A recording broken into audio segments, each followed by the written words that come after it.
Ok, donc là je suis dans un centre commercial en Chine et je vais vous montrer un petit peu comment c'est.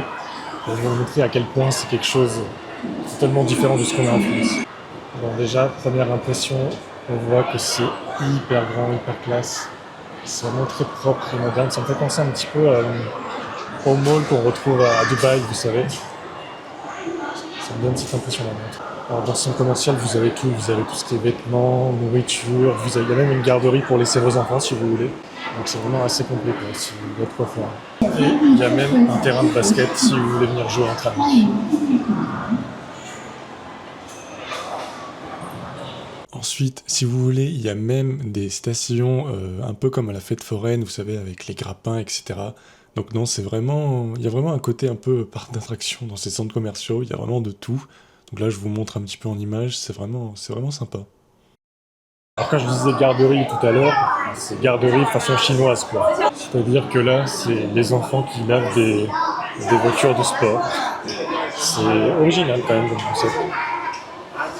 Regardez, je suis descendu de là où j'étais et il y a des petits qui jouent au basket.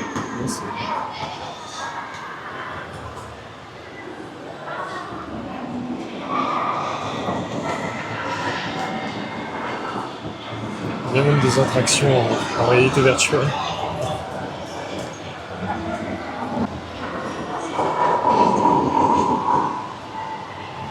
Ok, donc là il y a des stations de VR, je sais pas du tout quel jeu c'est.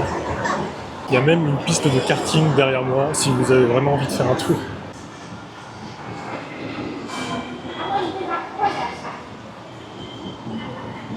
D'ailleurs, le centre commercial est tellement grand qu'il y a souvent des nouveaux stores qui apparaissent. Donc là, par exemple, avec le magasin PlayStation qui va bientôt arriver. Alors, il y a un autre truc intéressant, c'est que dans ce centre commercial, il n'y a vraiment que des chaînes de restaurants locales. Là, ça fait 1 heure que je me balade, j'ai pas vu un seul Burger King, McDo ou KFC. Donc, je trouve que c'est une bonne chose. Ça change un petit peu d'autres endroits où il y a vraiment que des magasins un peu américanisés. Là, c'est vraiment que des spécialités chinoises, des jeux vidéo de potes, et autres plats typiques du Sichuan. Il y a même des serveuses. Alors, je disais, il y a même des serveuses habillées en tenue traditionnelle chinoise. Donc non, c'est vraiment sympa pour venir le dimanche avec sa famille ou même tout seul. Si, le monde qu'il y a, c'est impressionnant. On croirait qu'on est un dimanche, un week-end, mais non, on est le lundi en semaine. Il y a tout ce monde. Je me demande vraiment ce que ça donne le dimanche quand c'est le week-end, que personne ne travaille. Je vous donne un aperçu un petit peu du centre commercial. Il y a quand même pas mal de monde pour un lundi. Donc non, c'est vraiment animé et vous n'allez pas manquer de quoi que ce soit. Alors là, je suis dans le magasin Nike. Je vais briser quelques règles, mais les prix des chaussures, c'est exactement le même qu'en France. On aurait pu penser que, vu que c'est fabriqué en Chine, pour la plupart d'entre elles, bah, c'est moins cher, mais non, c'est pas le cas. Pour la plupart, on est environ à 800 yuan, ce qui est équivalent à 100 €. Par exemple, celle-ci, je sais pas si on voit ici, 849 yuan, donc c'est à peu près 110-100 €. D'ailleurs, c'est à peu près le cas pour tous les vêtements qu'on trouve en Chine de marque. Par exemple, cette casquette Ralph Lauren, je l'ai achetée, elle m'a coûté, je crois, 80 €. Donc moi, je pensais vraiment que ça allait être un peu moins cher, mais pas du tout. Donc je suis vraiment assez surpris. Il y a même des articles de chez Tommy Hilfiger qui sont plus chers qu'en France. Alors je sais pas trop pourquoi, mais bon, vraiment, c'est assez surprenant. Bon, maintenant, on rentre dans la partie principale du mall, hein, donc avec cette fameuse plateforme suspendue dans le jardin botanique. Donc vous voyez, c'est totalement magnifique. Alors je vous montre un petit peu des images brutes sans montage pour que vous vous rendiez compte. Donc c'est vraiment super joli. Les espaces sont vraiment très très grands. Et si vous avez le vertige, quand même, je vous déconseille parce que c'est quand même assez haut. Et vous voyez, les familles viennent ici pour prendre des photos. Donc c'est vraiment un endroit idéal pour les réseaux.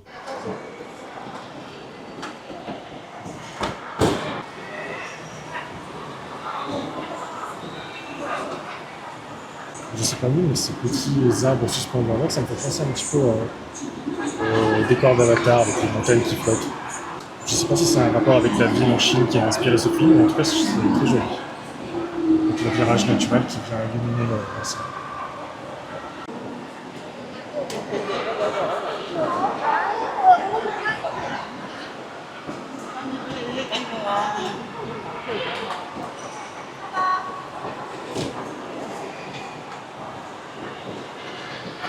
Voilà, je suis dans l'escalator, je vais vous montrer un petit peu la vue.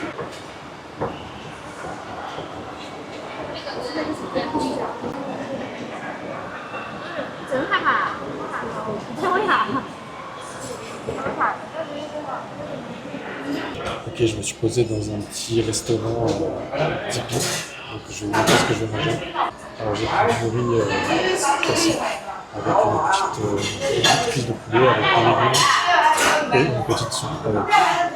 Je vais goûter ça, je vais voir comment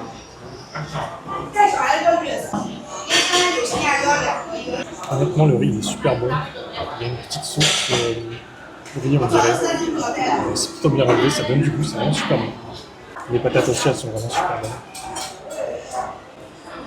Donc, j'ai eu un petit peu peur de prendre un truc chelou, mais non, au final, je suis content. Bon, j'ai goûté la soupe, je sais pas du tout ce que c'est.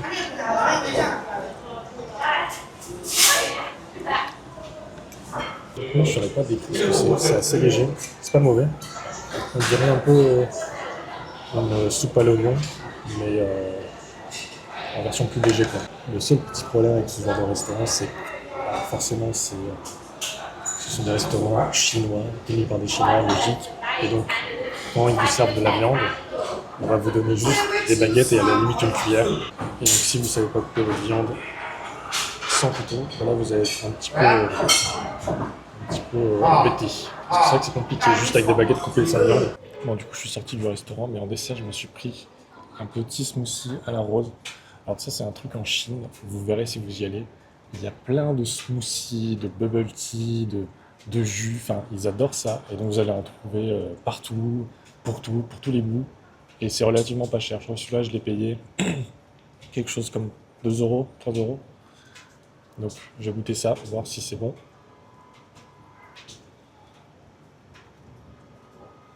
Alors, franchement, c'est pas mauvais du tout.